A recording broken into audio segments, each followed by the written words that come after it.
Hello guys. Hi guys. आज का मेरा टॉपिक है what are sources of business finance. ये हमारे बिजनेस स्टडीज़ का one of the most important and one of the difficult chapter है।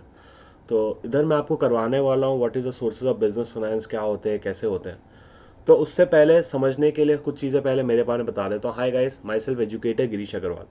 आई am educator Unacademy for class 12th 11th। By qualification guys I am a charter accountant. मैं एक charter accountant हूँ, B com holder हूँ, CFA level 2 हूँ।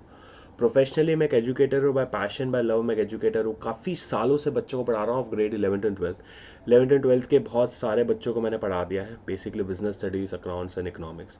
अब इसके अलावा कुछ चीज़ें आ जाते हैं अनअकैडमी प्लस सब्सक्रिप्शन के बारे में। We get live learning, unlimited access मिलता है, इंडिया के टॉप एजुकेटर्स यहाँ पे पढ़ाते हैं। There is a exhaustive coverage of syllabus, there is a regular doubt clearing session, there is a something called a live test series. यहाँ पे आपको स्टडी मटेरियल प्रोवाइड होता है, you and get a answer writing session, mentorship. आप जो भी एक platform पे एक्सपेक्ट करेंगे ना चीज़ें कि भाई मुझे ये चीज़ें चाहिए, वो चीज़ें चाहिए, आपको अनअकैडमी प्लस पे सब चीज़ें मिलती है। इसके अलावा अनअकैडमी प्लस में कुछ और भी खासियत है, जैसे you get a daily practice session, there is a weekly mock test, there is a live quiz वगैरह। अब इसके अलावा कुछ प्लस के अलावा भी कुछ फीचर्स है जिसको हम आइकॉनिक सब्सक्रिप्शन फीचर्स बोलते हैं, जिसमें आपको पर्सनल मेंटोरिंग होती है, you get live doubt clearing sessions, you get weekly reports, we get parent connect, study planner and even all the benefits of plus. अब गाइस ये मेरे कुछ हमारे क्रैश कोर्स चल रहे हैं अकेडमी के। This is for the grade 12th and this is for the grade 11th। Grade 11th मैं खुद बिजनेस स्टडीज़ पढ़ाता हूँ। यही बिजनेस स्टडीज़ का जो हमारा टाइमिंग रहता है 7:45 to 8:45। यहाँ पे मैं एक और अनाउंसमेंट कर देता हूँ कि ये वीडियो जैसे आप देखोगे उसके बाद ऑलमोस्ट मेरा एक और कोर्स लॉन्च होने वाला है प्लस पे, जो बहुत ही इंपॉर्टेंट कोर्स है जिसका मैंने नाम सुपर 30 रखा है। जिसमें कोई 30 स्टूडेंट्स तो नहीं रखे मैंने, बट उस कोर्स का मोटिव यह है कि मैं 30 डेज़ में जितना हो सके आपको उतना BST कंप्लीट कर लूँ। मोस्टली मेरा प्लान यही है कि मैं 30 डेज़ में पूरा BST करवा पाऊँ 11th की। तो this going to very interesting batch, जहाँ पे लास्ट एक महीने भी अगर किसी ने पढ़ाई नहीं की हो और उसको ऐसा लगता है कि भाई एंड में BST अच्छे से पढ़ लेना है, अच्छे रिजल्ट लाना है, तो उसके लिए कोर्स बहुत ही वर्थ रहेगा, बहुत ही इंटरेस्टिंग रहेगा। अगर वैसा स्टूडेंट ये कोर्स ज्वाइन कर ले तो उसको बहुत मज़ा आएगा। अब उसके अलावा ये हमारे ऑप्शनल बैचेज है for 12th as well as for 11th। अब गाइस अगर आप अनअकैडमी पे आ रहे हो, please use my referral code Girish live 10। अगर आप गिरीश लाइव 10 यूज़ करते हो तो आपको एक एडिशनल 10% का डिस्काउंट भी मिल जाएगा। ठीक है गाइस, ये हमारे सब्सक्रिप्शन की इन्फॉर्मेशन है। Please note that the subscription has been change. Subscription change हो चुका है। अगर आपको प्लस का लेना है तो 6 month is 9,000 now, 12 month is 13,500, 6 month subscription is the 9,000 11th का, और 12th में वही 3 month subscription I raise to 6,750। जो पहले 5,850 के आसपास था वो 6,750 हो चुका है। अगर आप 12th के स्टूडेंट हो तो please you can take this subscription too. अब गाइस आते हैं हमारे व्हाट इज़ बिजनेस फाइनेंस। यार एक चीज़ समझ लो, ज़िंदगी जीने के लिए जैसे जितना एक ब्लड का इंपॉर्टेंट होता है ना, वैसे ही हमारे अपने लाइफ में बिजनेस को रन करने के लिए पैसे की ज़रूरत होती है। बिना पैसों के हम अपने बिजनेस को रन नहीं कर सकते। ये तो बिजनेस का असूल है कि अगर आपको अपने बिजनेस को रन करना है, आप चाहते हो कि आप एक सक्सेसफुल बिजनेस बने, आप चाहते हो कि आपका नाम हो, आप चाहते हो कि आप बहुत आगे बढ़ो, तो यार आपको अच्छा बिजनेस करना है। और ज़िंदगी में आप जो भी अच्छा बिजनेस कर लो, कैसा भी काम काज कर लो, वो बिजनेस करने के लिए आपको चाहिए पैसे। बिना पैसों के कोई बिजनेस हो ही नहीं सकता। कोई बोलते ना सर बिना पैसे मेहनत से काम होता है, मेहनत तो है भाई, मेहनत के साथ साथ पैसा तो चाहिए।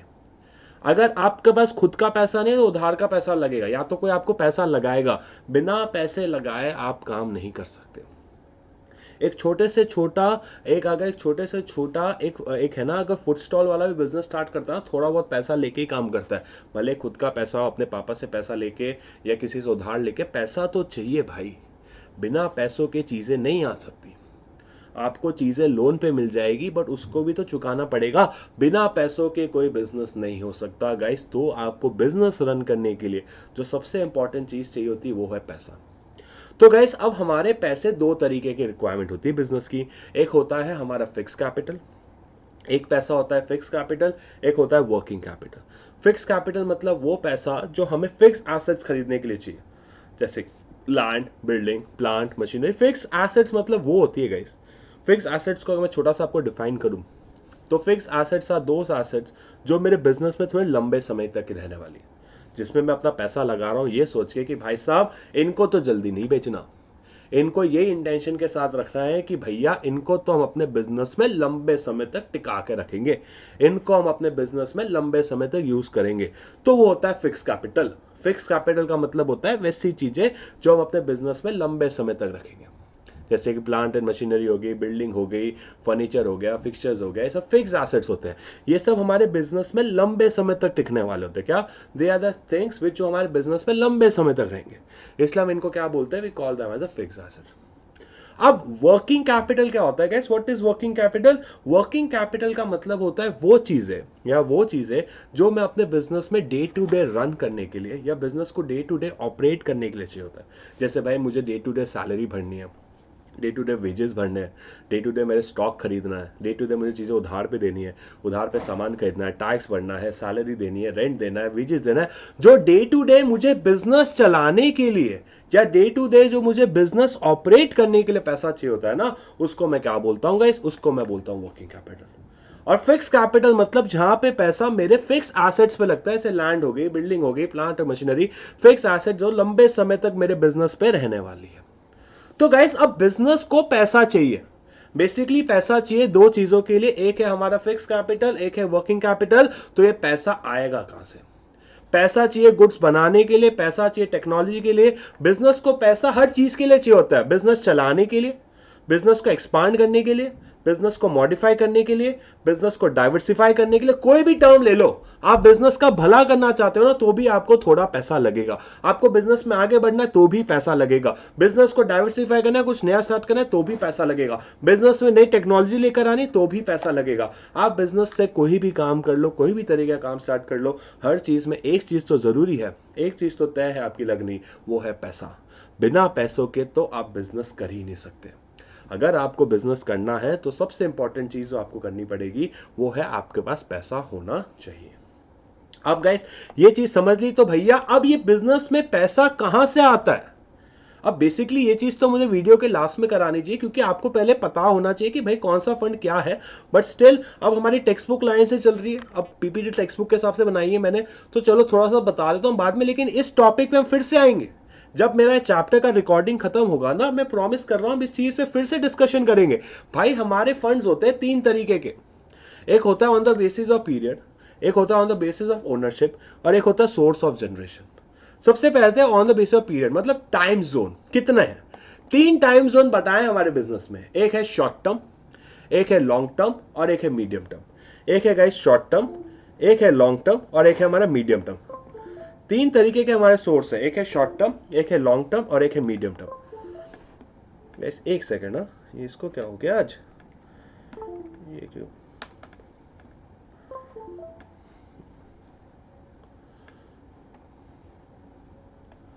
अब तीन तरीके के सोर्स होते हैं, एक होता है शॉर्ट टर्म, एक होता है मीडियम टर्म और एक होता है लॉन्ग टर्म। अब शॉर्ट टर्म मतलब वो पैसा जो मैक्सिमम टू मैक्सिमम एक साल के लिए है, जहां पे पैसा मैं मैक्सिमम एक साल के लिए ला सकता हूं, उसको मैं बोलता हूं शॉर्ट टर्म। जहां पे पैसा जो भी आया भैया एक साल के बाद तो लौटा देना है। मीडियम टर्म का होता है मतलब जो पैसा मोर देन 1 ईयर पर मैक्सिमम 5 इयर्स। अब गाइस ये जो है ना बड़ा कॉम्प्लिकेटेड है। कोई बुक्स कहती है भैया 5 साल, कोई बुक्स कहती है 3 साल। अब इस पे मैं आर्ग्यू नहीं करूंगा, एनसीईआरटी ने 5 साल बोला है, अपन 5 ले लेंगे। अब आपके स्कूल की टीचर बोलती है 3 साल, तो 3 साल ले लेना भैया, इसमें इतना फर्क नहीं पड़ता। बट हमें बुक्स के हिसाब से 5 साल है। कई के फाइनेंशियल एक्सपर्ट्स बोलते हैं कि भैया मीडियम टर्म मतलब 3 साल, बट कहीं ना कहीं कोई बुक्स बोलती है 5 साल। इसमें कोई कॉन्क्रीट ईयर आज तक डिफाइन मैंने नहीं देखे, बट स्टिल एनसीईआरटी 5 बोलती है तो मैं 5 बता रहा हूं। हमारे मीडियम टर्म में क्या होता है गाइस? हमारा मीडियम टर्म मतलब वो ड्यूरेशन जब 1 से 5 साल के लिए, 1 से 5 साल के लिए अगर आपने पैसा लिया है तो वो क्या बन जाएगा? Medium term. और अगर आपने पैसा 5 साल से ज्यादा के लिए लिया है, आपने पैसा लिया भैया 5 साल से ज्यादा के लिए, you have taken fund for more than 5 years. अगर हमने पैसा 5 इयर्स से ज्यादा के लिए लिया हुआ है तो वो क्या बन जाएगा? वो बन जाएगा हमारे लिए एक तरीके का long term source of finance. वो हमारे क्या बन जाता है? वो बन जाता है हमारे लिए एक तरीके का long term source of finance. Clear? अब आगे बढ़ते हैं। अब नेक्स्ट है भैया on the basis of ownership. Ownership के बेसिस में मैं फंड को कितने बेस पे कैटेगराइज कर सकता हूं? तो यार ओनरशिप पे बेसिस पे दो ही है, एक होता है खुद का पैसा और एक होता है उधार का पैसा। खुद के पैसे को इंग्लिश में जो बोलते हैं ना वो भी यही बोलता है, एक होता है ओनर्स फंड, जो बिजनेस में मैंने खुद का पैसा लगाया है उसको मैं बोलता हूं ओनर्स फंड, जो बिजनेस में ओनर खुद का पैसा लगाता है। और एक होता है बोरोड फंड, जो मैं किसी से पैसा उधार पे लेकर आता हूं। तो दो तरीके के फंड होते हैं, एक होता है ओनर्स फंड जो बिजनेस में ओनर खुद का पैसा लगाता है, और एक होता है बोरोड फंड जो हम बिजनेस में किसी और से उधार पे पैसा लेकर आते हैं। तो ये हो गया on the basis of ownership. Business के ओनरशिप के बेसिस पे दो तरीके के फंड होते हैं, एक होता है मेरा ओनर्स फंड, एक होता है मेरा बोरोड फंड। बिजनेस में जो भी पैसा लगा रहे हो, जो भी पैसा आ रहा है, पैसा दो सोर्सेज से आ सकता है, या तो खुद का पैसा होगा या तो आपके उधार का पैसा होगा, या तो खुद का पैसा होगा या तो आपके उधार का पैसा होगा। ठीक है, अब आगे बढ़ते हैं। अब सोर्स ऑफ जनरेशन, अब आपके बिजनेस में जो आपने पैसा कमाया, आपने बिजनेस में जो पैसा कमाया वो पैसा कहां से आ रहा है? या पैसा बिजनेस के अंदर से आ रहा है, बिजनेस से कमा के बिजनेस में पैसा यूज कर रहे हो, या बिजनेस से बाहर से पैसा आ रहा है? दो तरीके के सोर्स हो सकते हैं, एक होता है बिजनेस का पैसा कमाया, बिजनेस में यूज किया, उसको हम बोलते हैं इंटरनल सोर्स। और दूसरा एक तरीका होता है कि भाई साहब बिजनेस के बाहर से, आप बिजनेस के अलावा किसी और से बैंक से पैसा ले आए, किसी को डिबेंचर इश्यू कर दिए, उसके थ्रू अगर आप पैसा लाते हो उसको बोलते हैं एक्सटर्नल सोर्स। गाइस बेसिकली अभी सिर्फ आपको मतलब समझ आया, अब आपके मन में सवाल आना चाहिए सर अब इसके बाद जो आप करवाओगे वो कौन से में क्या आएगा। इसलिए मैं ये चाहता हूं कि सबसे पहले हम बाकी एक बार सोर्सेस पढ़े कि भाई जो 13-14 तरीके के सोर्सेस ऑफ फाइनेंस है, पहले हम इनको पढ़े, फिर हम इनसे समझे कि भाई फिर हम एंड में फिर से इधर आए, हमारा सेशन एंड इधर ही होना चाहिए, हम फिर से समझे कि भाई ये वाला किस में आएगा, रिटेन अर्निंग किस में आएगा, पब्लिक डिपॉजिट किस में आएगा, ये किस में आएगा, हम एक एक को तब समझे। तो पहले मेरा मोटिव यही होगा आप लोगों को कि ये समझाना कि अलग अलग सोर्सेज ऑफ फाइनेंस कौन से। सबसे पहले हम यहां ही फोकस करेंगे कि वी विल स्टडी ऑन, कि हमको ये जानना है कि अलग अलग सोर्सेज ऑफ फाइनेंस कौन से मेरे। तो गाइस सबसे पहला सोर्सेज ऑफ फाइनेंस है, सबसे पहला सोर्सेज ऑफ फाइनेंस है रिटेन अर्निंग्स। ये सबसे इजी, सबसे सिंपल है, लेकिन सबसे इंपॉर्टेंट है। स्टार्ट ही यहां से होता है, तो सबसे one of the important source of finance है जिसका नाम है रिटेन अर्निंग। अब गाइस अर्निंग्स का मतलब होता है कमाई। बेसिकली ये टर्म यूज किया जाता है कंपनीज के लिए ज्यादा, but her form of business में होता है। रिटेन अर्निंग्स मतलब जो पैसा मैंने कमाया, अर्निंग्स मतलब पैसा कमाया, जो पैसा मैंने कमाया, पैसों की दो ही चीज कर सकता हूं, पैसे को दो ही चीज कर सकता हूं। एक कंपनी है, बेसिकली कंपनी के पॉइंट ऑफ व्यू से समझाऊं तो ज्यादा अच्छा रहेगा। सपोज एक कंपनी है एबीसी लिमिटेड, कंपनी का नाम क्या है, सपोज कंपनी का नाम है एबीसी लिमिटेड। अब कंपनी ने सपोज इस साल 100 करोड़ रुपए कमाए, कितने रुपए कमाए, 100 करोड़। अब अगर इस साल कंपनी की अर्निंग्स थी 100 करोड़ रुपए, तो कंपनी अब अपनी अर्निंग्स के साथ सिर्फ दो ही चीज कर सकती है। अब बोलोगे सर कौन सी दो चीज है, तो पहली चीज ये है, कंपनी की पहली चीज ये है, कंपनी की पहली चीज ये है कि भाई साहब आप ये 100 करोड़ में से 25 करोड़ का दे दो, 25 कुछ पैसा दे दो डिविडेंड, अपने शेयर होल्डर्स को बांट दो, मतलब जो हम बोलते हैं शेयर होल्डर्स को बांट दिया, भाई रखो तुम, शेयर होल्डर्स को डिस्ट्रीब्यूट कर दिया। या दूसरा है हमने बिजनेस में फिर से रिटेन किया, जो पैसा हम अपने बिजनेस में फिर से लगा देते। जैसे एक छोटा सा एग्जांपल देता हूं, real life Elon Musk sorry हमारे जेफ बॉस हमारे अमेजॉन वाले भाई साहब ने क्लियर विजन है कि भाई बिजनेस से जो भी पैसा कमाएंगे फिर से बिजनेस में ही लगा देंगे, बिजनेस से जो भी पैसा कमाएंगे फिर से हम बिजनेस में ही लगा देंगे। इसको हम बोलते हैं फ्लोइंग बैक ऑफ प्रॉफिट। मतलब आप अपने बिजनेस से जो भी पैसा कमा रहे हो, बिजनेस से जो भी मुनाफा हो रहा है, अगर वो पूरा का पूरा मुनाफा आप अगर अपने बिजनेस में फिर से लगा देते हो, उसे हम बोलते हैं फ्लोइंग बैक ऑफ प्रॉफिट, और इसे हम बोलते हैं रिटेन अर्निंग्स। तो रिटेन अर्निंग्स का मतलब होता है वो हिस्सा, मेरे मुनाफे का, मेरे प्रॉफिट का वो हिस्सा जो मैंने अपने बिजनेस पे, जो या मैंने अपने काम पे फिर से इन्वेस्ट कर दिया, या मैंने अपने बिजनेस में फिर से इन्वेस्ट कर दिया, उसको मैं क्या बोलता हूं, रिटेन अर्निंग्स। रिटेन अर्निंग्स मतलब भैया प्रॉफिट का वो हिस्सा या मेरी कमाई का वो हिस्सा जो मैंने बिजनेस से ही कमाया, इंटरनल फाइनेंसिंग है, इंटरनली सोर्स। तो ये मैंने अपने बिजनेस से खुद जो पैसा कमाया है, जो मैंने खुद अपने बिजनेस करके पैसा कमाया है, खुद के पैसे को जब अपने बिजनेस में फिर से इन्वेस्ट कर देता हूं, उस प्रॉफिट को, उस पैसे को मैं क्या बोलता हूं? उस पैसे को मैं बोलता हूं गाइस रिटेन अर्निंग्स। अब गाइस रिटेन अर्निंग्स, अब पहली बात, retain earnings is a permanent source. अब इसके कुछ फायदे हैं, हम फायदे पढ़ते हैं। तो गाइस सबसे पहला फायदा ये, सबसे पहला फायदा क्या है कि भाई साहब रिटेन अर्निंग्स है ना, रिटेन अर्निंग्स एक परमानेंट सोर्स ऑफ फंड होती है। अब आप सोचोगे सर ये परमानेंट सोर्स ऑफ फंड क्या हो, तो बहुत ही वैलिड क्वेश्चन है, तो उसको समझते हैं। परमानेंट सोर्स ऑफ फंड का मतलब है भाई साहब हर साल आप मुनाफा कमाते रहो, हर साल आप प्रॉफिट कमाते रहो, हर साल आपको रिटेन अर्निंग का ऑप्शन अवेलेबल होगा।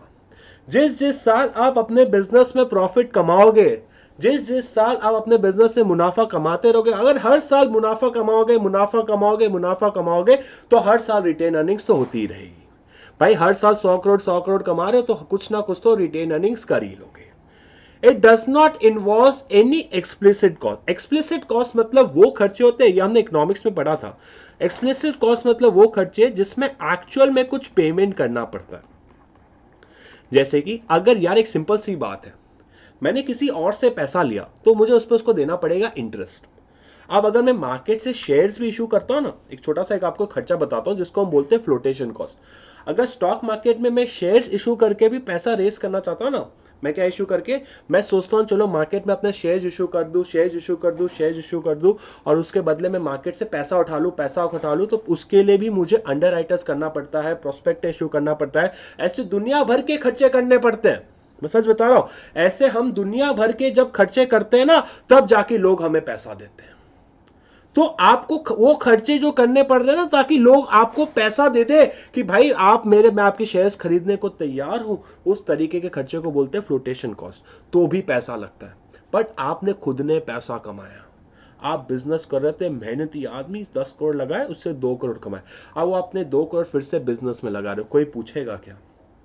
जैसे सिंपल सी बात है यार, आपने पापा और आपके बोले थे, पापा ने बोला तू अकेले कुछ करके दिखा, ठीक है, आपने करके दिखाया, आपने करके दिखाया। पुराने मूवी के डायलॉग की तरह 100 रुपए लेके बॉम्बे गया था, 100 रुपए के लेके कहीं निकल गए, वो 100 का 1000 बना दिया, भाई 900 रुपए कमा लिए। अब वो 900 रुपए को कहीं और आप इन्वेस्ट भी कर रहे हो, तो कोई खर्चा देने की जरूरत नहीं है, वो आपकी कमाई है, ये आपका प्रॉफिट है। आप ये प्रॉफिट को जहां चाहो वो लगा सकते हो। तो प्रॉफिट को आपको उसके ऊपर कोई इंटरेस्ट वगैरह देने की जरूरत नहीं होती। इसलिए यही उसका तीसरा पॉइंट है। ये जो खुद से कमाया हुआ पैसा होता है ना, ये खुद से कमाया हुआ पैसा होता है, ये खुद से कमाए हुए पैसे को आप जहां चाहो वो यूज भी कर सकते हो।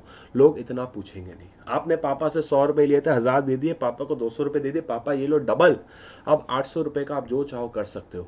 आप जिस चाहे बिजनेस में लगाओ, आपको इतना कोई नहीं रोके। ऑल्दो पापा को बताना जरूरी है, बताना गलत बात नहीं, बताना चाहिए, फर्ज है, बट आप उसके जो चाहे यूज कर सकते हो। आपको थोड़ा सा पैसे यूज करने पे या पैसे को यूटिलाइज करने पे थोड़ी सी आपको क्या मिल जाएगी, थोड़ी सी आपको मिल जाएगी एक तरीके की फ्रीडम। थोड़ी सी आपको क्या मिल जाएगी गाइस, एक तरीके की फ्रीडम। थोड़ा सा आपको मिल जाएगा गाइस एक तरह की आज़ादी, थोड़ी सी एक तरीके की आपको मिल जाएगी फ्रीडम। Clear guys? आगे बढ़े, आगे बढ़े guys, can we move further now? आगे बढ़े, आगे बढ़े। अब इसके वजह से क्या हो सकता है, बिजनेस को जो सबसे बड़ी अच्छी चीज ये होती है कि बिजनेस को कभी अनएक्सपेक्टेड, अब देखो यार, हम गुल्लक में पैसे जमा करके रखते हैं, रिटेन अर्निंग्स एक तरीके से गुल्लक में जो पैसे जमा करके रखे बिजनेस में यूज करेंगे। आपने गुल्लक में ये पैसे जमा करके रखे भैया, काम आएंगे आगे। आप ये पैसे जमा कर रहे हो, अचानक से बिजनेस में नुकसान होने लगे ना, तो गुल्लक को तोड़ दो, पैसा यूज कर लो। घर पे अभी यही क्या, कोरोना के टाइम पे था, लोगों ने अपने रिटेन अर्निंग्स, अपनी सेविंग्स को यूज किया ना। आप सोचो, आप बिजनेस में पैसा सेव नहीं करते हो, आप खर्च कर देते हो। आप कमाया जो कमाया खर्च करो, सेव करने की क्या जरूरत है? अगर आप रिटेन अर्निंग्स नहीं कर रहे ना, तो नुकसान हो सकता है। सपोज ऐसी दो कंपनी हर साल 10 लाख की कमाती, बट एक कंपनी 5 लाख रिटेन करती थी, एक कंपनी सिर्फ 1 लाख रिटेन करती थी। 4 साल ने इसने कर दिए 20 लाख रिटेन, इसने कर लिए 4 लाख रिटेन। अब अचानक से कोरोना काल आया, लास्ट है कोरोना काल। अब कोरोना काल के वजह से दोनों को नुकसान हो गया 10-10 लाख का। अब भाई ये बिजनेस तो भी टिक जाएगा, इसके पास तो 20 लाख की सेविंग्स थी, इसके पास कितनी थी, इसके पास तो 20 लाख की सेविंग्स थी, वो तो अपने आप को टिका लेगा, तो भी नेट इसके पास कितने बचेंगे, नेट इसके पास कितने बच जाएंगे, 10 लाख भाई, पर इसके पास तो पैसे ही नहीं है, इसके पास तो सिर्फ थे 4 लाख रुपए। अब 4 लाख का नुकसान हो गया, 10 लाख के, बिजनेस टिकेगा, ये बिजनेस बिल्कुल नहीं टिक पाएगा, सिर्फ पहले वाला का बिजनेस टिक पाएगा, दूसरे वाले का बिजनेस बिल्कुल भी टिक नहीं पाएगा। इट मे लीड टू, अब गाइस अगर हम रिटेन अर्निंग्स कर रहे हैं, हम बिजनेस में जो भी पैसा कमा रहे हैं, अगर फिर से हम अपने बिजनेस में पैसा लगाते हैं ना, तो मार्केट में लगता है भाई कितना एंथुजियास्टिक कंपनी वाला है, कमाई बिल्कुल खर्चा नहीं कर रहा, जो भी कमा रहा है फिर से बिजनेस में लगा रहा है, तो लोगों को उस कंपनी के लिए इज्जत बढ़ जाएगी, बोले यार इस कंपनी का शेयर खरीदे। जैसे जनरली अमेजॉन, फेसबुक, टेस्ला के लिए लोगों को होता है भाई अच्छा विजनरी कंपनी है, ये अब बड़ा और बड़े प्रोजेक्ट्स में पैसा लगाना चाहता है और आगे बढ़ना चाहता है, तो जनरली जो कंपनी ज़्यादा रिटेन अर्निंग्स करती है उसके हायर चांसेस होते हैं पैसे में ग्रोथ पाने के, हाई चांसेस होते ग्रो होने के, तो लोग भी उन कंपनीज के शेयर्स ज़्यादा मात्रा में या ज़्यादा क्वांटिटी में खरीदने को प्रेफर करते हैं। व्हाट दे प्रेफर इज कि जिन कंपनी के शेयर्स, वो लोग भी क्या प्रेफर करते हैं, चलो इन कंपनी के शेयर्स में ज़्यादा खरीदते हैं, इन कंपनीज के शेयर्स ज़्यादा खरीदते हैं, वो लोग भी क्या प्रेफर करते हैं, to have a higher retained earnings in this kind of company. तो this are the merits of retained earnings. अब नेक्स्ट है कि अब क्या है, एक सिंपल सी बात, अब कुछ ना, हर सिक्के के दो पहलू हैं, अगर इसके कुछ फायदे होंगे तो इसके कुछ लिमिटेशंस भी होंगे, तो अब इसके हम लिमिटेशन डिस्कस करते हैं, जस्ट एक मिनट। हाँ,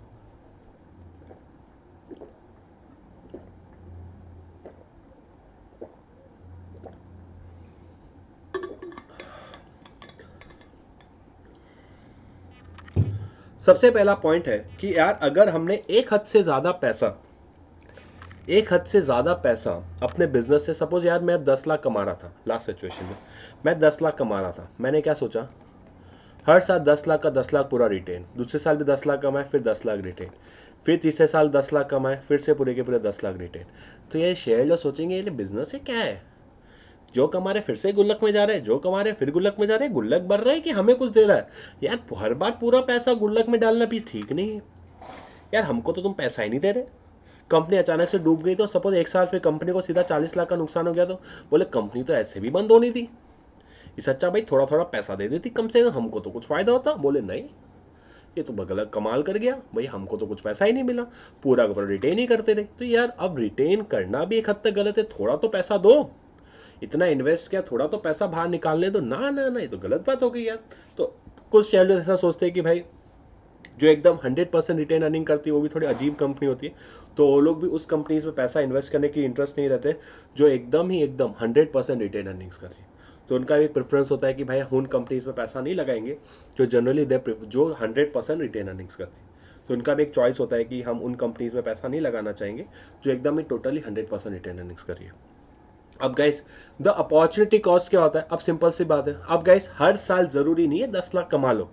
अब ये रिटेन अर्निंग्स उन कंपनी के लिए सूटेबल नहीं है, रिटेन अर्निंग्स उन कंपनी के लिए सूटेबल नहीं है जो सपोज किसी साल उसने 20 कमाए, फिर 10 कमाए, फिर 2 कमाए, फिर 20 कमाए, फिर 2 कमाए, जो भाई फिक्स है ही नहीं। अगर आपकी कंपनी का प्रॉफिट बढ़ता रहता है, घटता रहता है, फिर बढ़ता रहता है, फिर घट घट कर फिर बढ़ जाता है, बढ़ता है, फिर घट घट करके बढ़ जाता है, भाई ऐसे सोर्स में ना रिटेन अर्निंग्स मत करना। जब आपको श्योरिटी नहीं है कि भाई इतना पैसा कमा लोगे या इतनी कमाई आ जाएगी, तो रिटेन अर्निंग मत करना। रिटेन अर्निंग तभी करनी चाहिए जब आपको श्योरिटी हो कि भैया इतना पैसा तो कमा ही लेंगे, भाई भैया इतनी कमाई तो हो ही जाएगी। Next, the opportunity cost associated is not recognised by many firm.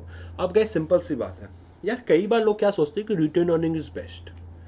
आपके बिजनेस को जरूरत थी 50 लाख की, आपके बिजनेस को क्या है, जरूरत थी 50 लाख रुपए की, अब आपने बिजनेस में ऑलरेडी 1 करोड़ का रिटेन कर लिया है, एक्स्ट्रा कर लिया, जरूरत से ज्यादा, उम्मीद से पहले, ये जिंदगी का असूल है। तो आपने जरूरत से ज्यादा बिजनेस को पैसा दे दिया, आपने अपने बिजनेस में ज्यादा पैसा, भैया वो भी गलत है।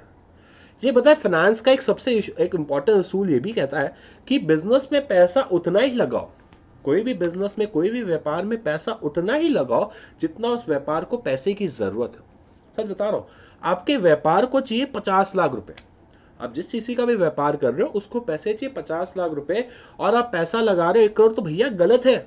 ये 50 लाख का सही तरीके से यूटिलाइज ही नहीं हो रहा, ये 50 लाख की यहां जरूरत ही नहीं है, ये पैसे को कहीं और लगाओ। यार तुम ये सोच ही नहीं रहे 50 लाख कहीं और लगाए होते, कहीं और यूटिलाइज किए होते तो क्या क्या फायदे मिल सकते, हम वो तो सोच ही नहीं रहे। तो हमें ये भी देखना है कि भाई साहब ये जो 50 लाख रुपए अगर कहीं और लगाए होते या कहीं और यूटिलाइज किए होते तो क्या फायदा हो सकता है, तो वो चीज भी देखना हमारे लिए बहुत ही ज्यादा इंपॉर्टेंट हो जाता है। क्लियर। अब नेक्स्ट है भाई साहब, तो ये था हमारा पहला सोर्स ऑफ फाइनेंस जो मैंने अभी खत्म किया, रिटेन अर्निंग। अगर हम रिटेन अर्निंग्स की बात करें, तीनों जो हमारे सोर्स थे, एक था on the basis of period यानी time zone, this is a long term. अब अगर इसकी बात करें ड्यूरेशन हो गया, उसके बाद एक ओनर्स या बॉरर, तो इसका ओनर्स फंड, और लास्ट था हमारा internal external, it's internally generated पैसा, बिजनेस ने खुद पैसा कमाया होता है। इंटरनली जनरेटेड में हमें सिर्फ एक ही पढ़ना है, वो है रिटेन अर्निंग्स। या आप देख सकते हो जो हमारा इंटरनली जनरेटेड पैसा है इसमें सिर्फ एक ही लिखा हुआ होगा, एक होगा हमारा डिस्पोजल, एक है बैक ऑफ प्रॉफिट, और एक कलेक्शन ऑफ रिसीवेबल, एक इसमें हमारा फैक्टरिंग होगा, और एक हमारा आएगा रिटेन अर्निंग। सिर्फ दो ही है हमारी बुक्स में। क्लियर। चलो आगे बढ़ते हैं। अब गाइस रिटेन अर्निंग्स हो गया, अब नेक्स्ट है भैया ट्रेड क्रेडिट। अब यार ट्रेड क्रेडिट का मतलब होता है उधार। भैया उधार कैसे फाइनेंस हो गया, एक चीज समझना। उधार का मतलब होता है भैया मैं सामान उधार पे खरीद के ले आया, मुझे अभी पैसे देने की जरूरत नहीं है, मैं पैसा कुछ टाइम पे दे दूंगा। अब देखो यार, उधार पे जब सामान लेकर आते हो ना तो मैक्सिमम 1 साल, दुनिया कितनी वैसे तो 30-40 दिन का लोग देते हैं, पर 1 साल तो एकदम आपका बेस्टी मतलब बचपन का ऐसा, मतलब एकदम घनिष्ठ मित्र होगा ना, वो भी आपको 1 साल से ज्यादा को उधार नहीं देगा, ऐसा मैं मानता हूं। अगर आपको 1 साल के बाद 10 महीने बाद तो भी चाहो भाई मैंने पैसे दिए थे, पैसा दे वापस, तो ये एक जनरली शॉर्ट टर्म सोर्स का पैसा होता है जो हम बिजनेस में यूज करते हैं। ट्रेड क्रेडिट का मतलब क्या है भैया, मैंने अपने क्रेडिटर को बोला तू मुझे अभी सामान दे दे, मैं कुछ टाइम बाद तुझे पैसा लौटा दूंगा। तो ट्रेड क्रेडिट है generally short term source of finance. ये short term source of finance होता है जो बिजनेस को रन करने के लिए स्टार्ट करता हूँ। अब यार ट्रेड क्रेडिट का मतलब वही है, एक आदमी ने दूसरे को उधार पे दिया, तो जिसको उधार पे सामान मिला ना, पहले चीज समझना, जिसको उधार पे सामान मिला ना उसके लिए ये क्या बन जाएगा, उसके लिए बन जाएगा एक तरीका ट्रेड क्रेडिट। जिस आदमी को यहाँ पे हम उधार पे सामान दे रहे हैं, फिर से बोल रहा हूँ, जिस आदमी को यहाँ पे हम उधार पे सामान दे रहे हैं ना उसके लिए हो जाएगा एक तरीके का ये ट्रेड क्रेडिट। जिस आदमी को गाइस हम यहाँ पे उधार पे सामान दे रहे हैं उसके लिए क्या हो जाएगा, एक तरीका ट्रेड क्रेडिट। तो ट्रेड क्रेडिट का मतलब क्या है भैया, तुम अभी सामान खरीद सकते हो, अभी पैसा देने की जरूरत नहीं है, पैसा आराम से आगे जाके दे देना। तो अब हम उधार पे सामान उसी को देते हैं, सिंपल सी बात है यार, उधार पे सामान हम उसी को देते हैं जिसकी एक मार्केट रेपुटेशन हो, जिसकी क्या हो कि मार्केट में गुडविल हो, मार्केट में वर्चस्व हो, मार्केट में स्टैंडिंग हो, भाई ये आदमी आया है, ये आदमी का वट होना चाहिए, मार्केट में गुडविल होनी चाहिए, मार्केट में रेपुटेशन होनी चाहिए, हम उन्हीं लोगों को उधार पे सामान देते हैं। तो ट्रेड क्रेडिट का मतलब है भैया उन्हीं लोगों को सामान देना या उन्हीं लोगों को पैसा देना कि भाई जिसको हमसे लगता है कि भाई पैसा आगे जाके मिल जाएगा, या सामान दिया है तो पैसा तो मिल जाएगा। अब ट्रेड क्रेडिट अलग तो अलग होता है। अब जैसे टेक्सटाइल में लोग 30-40-50 दिन का उधार देते हैं, डायमंड में 10-15 दिन का उधार देते हैं। एक काम बिजनेस टू बिजनेस है, इंडस्ट्री टू इंडस्ट्री वेरी कर सकता है। टेक्सटाइल में अलग लेवल का उधार, डायमंड में अलग लेवल का उधार। इनफैक्ट कोई लोग तो क्या करते हैं, सपोज एक दुकान है, कस्टमर के हिसाब से रख सकते हैं कि भाई देख तू पुराना कस्टमर है, तेरे को 30 दिन का उधार, तू नया कस्टमर, तेरी गुडविल अच्छी तो भी तेरे को सिर्फ 10 दिन का उधार। कस्टमर टू कस्टमर भी हम अलग अलग टाइप ऑफ उधार दे सकते हैं, किसी कस्टमर को 10 दिन का, किसी को 20 दिन का, किसी को 4 दिन का। मैं कस्टमर के हिसाब से भी हर किसी को अलग अलग तरीके से उधार दे सकता हूँ। एक सेकेंड गाइस, क्लियर है गाइस, ये चीज क्लियर है यहाँ तक। अब इसके आगे बढ़ते हैं। नेक्स्ट है भैया अब इसके फायदे क्या है, what are the merits of trade credit. तो सबसे बड़ा मेरिट होता है कि trade credit is convenient and control, ये बहुत ही आसानी से मिल जाता है। अगर आपकी मार्केट में एक गुडविल है, अगर मार्केट में आपकी रेपुटेशन है, अगर आपकी मार्केट में एक इज्जत है, तो आपको हर कोई इजीली पैसा देने को तैयार हो जाएगा। ये उन लोगों को पैसा मिल जाता है जिनकी मार्केट में बहुत अच्छी क्रेडिट वर्दीनेस या जिनकी मार्केट में बहुत अच्छी गुडविल होती है। अब तो पहले 2 पॉइंट क्लियर है। सीसी हम उसको बोल सकते हैं trade credit are convenient as well as continuous, ये आसानी से मिलने वाला और हर टाइम मिलने वाला है। कि आपने पहली बार किसी से उधार पे सामान खरीदा, 15 दिन के लिए उधार पे समझना, फिर सामान खरीदा, सामान के पैसे दे दो, फिर वापस से उधार पे लो, फिर दे दो, फिर उधार पे लो, फिर दे दो, फिर उधार पे लो, फिर दे दो, आप लेते रहो देते रहो लेते रहो देते रहो, आप ऐसा कर सकते हो। अब लेकिन ये उन्हीं लोगों को फायदेमंद होता है, ये उन्हीं लोगों को फायदेमंद होता है जिनकी मार्केट में एक रेपुटेशन बहुत स्ट्रांग हो। ट्रेड क्रेडिट गाइस उन्हीं लोगों के लिए फायदेमंद होता है, मैं फिर से बता रहा हूँ, ट्रेड क्रेडिट उन्हीं लोगों के लिए फायदेमंद होता है जिनकी मार्केट में एक स्ट्रांग रेपुटेशन, जिनकी मार्केट में एक अच्छी सी गुडविल हो। जिन लोगों की मार्केट में अच्छी गुडविल होगी वही लोग ट्रेड क्रेडिट प्रेफर कर सकते हैं। तो ये बहुत इंपॉर्टेंट है। अभी तक क्या क्या इंपॉर्टेंट लिख लिया, एक है कन्वीनियंट, एक है कंटिन्यूस, और उन्हीं लोगों का जिनकी क्रेडिट वर्दीनेस स्ट्रांग। अब ट्रेड क्रेडिट से क्या फायदा होता है भैया, आपकी सेल्स बढ़ती है। यार सिंपल सी बात है, आपके पास 2 तरीके सामान बेचने के, एक है कैश और क्रेडिट, एक है कैश सेल्स और क्रेडिट सेल्स। तो कैश सेल्स से सामान बेचना कंपेरेटिवली ज़्यादा इजी होता है कंपेयर टू क्रेडिट सेल्स। हम कैश सेल्स से सामान थोड़ा इजीली बेच सकते हैं कंपेयर टू क्रेडिट सेल। हम कैश सेल्स से थोड़ा सामान इजीली बेच सकते हैं compare to credit sale. Cash sales में सामान बेचना कंपेरेटिवली थोड़ा इजी हो जाता है। इफ एन ऑर्गेनाइजेशन वांट्स, अब देखो क्या हो जाता है, कई बार अचानक से आपको पता चलता है कि भाई आगे जाके मेरे पास 100 करोड़ की, मेरे पास कुछ अच्छा 20-25 लाख की सेल आने वाली है।